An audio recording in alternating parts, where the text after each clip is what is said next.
Every time we've hit the bottom of unemployment, we've gone into a recession. All right. And that's when unemployment goes up. And in addition to the yield curve, in addition to the consumer price index, that will lead us into a recession. And we're there. But for all intents and purposes, we're there. Hey, it's Larry Gonzales over here with the Mortgage Market Minute, and I am actually not in Hawaii this week. I'm in Lake Tahoe, sharpening the sword. And I've always believed that if you want to be good at something, you have to consistently educate yourself, and that's what I'm doing right now. We're all kind of going through, every market is struggling right now. And it's good to see that other people are, not that they're struggling, but we're all going through the same issues, but we all want to get better. And that's kind of important in anything you do. But let's get into the Mortgage Market Minute.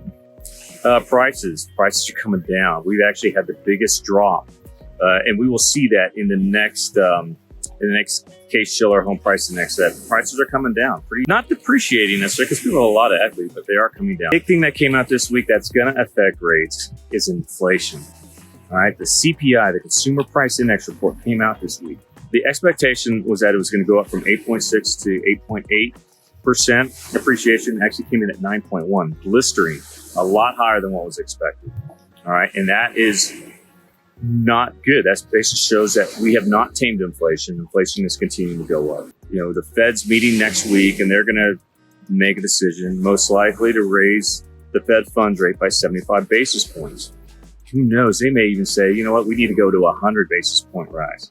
And that's kind of a big deal. And that's actually going to be good for interest rates. May not initially, just because of the overreaction that we typically get in the markets when the Fed makes their decisions, right? I expect a 75, maybe 100 basis point rise in the Fed funds rate. Again, not mortgage rates. A couple other things that are going on. Yield curve, right? We've talked about this a lot. Yield curve going negative, which means the 2-year Treasury has a higher return than the 10-year Treasury. The 10-year, 5-year, 1-year, and 2-year all have a better return than the 10-year. And every time that has happened, we've gone into a recession. There's a lot of people who were saying, based on the unemployment report last week, that showed very good unemployment numbers, or good jobs numbers, the jobs report, that, oh wait, we're not going to a recession. But right now we're at all-time lows for unemployment, or at least since 1969. Every time we've hit the bottom of unemployment, we've gone into a recession. All right, and that's when unemployment goes up. Now, what leads me to believe that unemployment is going to rise, those numbers?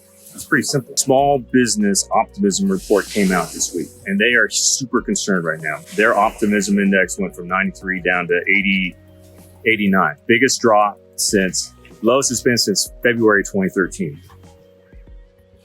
Small businesses are getting hammered by inflation because they don't have the reserves that big businesses do, and they can't raise all costs like the big businesses do. They're going to go out of business. So right now, their biggest concern is inflation, the cost of doing business, the cost of hiring people. And unemployment is so low, they can't get people to come in to work. The other part of that is wage inflation. People are expecting so much money. People are job hopping left and right now. It's certainly happened in my industry. The unemployment rate is at the bottom. It's going to start going up. And that's just another sign, in addition to the yield curve, in addition to the consumer price index, that will lead us into a recession. And we're there. But for all intents and purposes, we're there. That's about it, really, for the week. Applications. Not surprisingly, mortgage applications were down. They're down 3.6% last week. And then year over year, they're down 18%. So that's a pretty big number, but that's to be expected. Oh yeah, rent's going up. Rent's going up at 5.8% this year. All right, that's where we're at year over year for rent going up. So the question is, do you buy a home?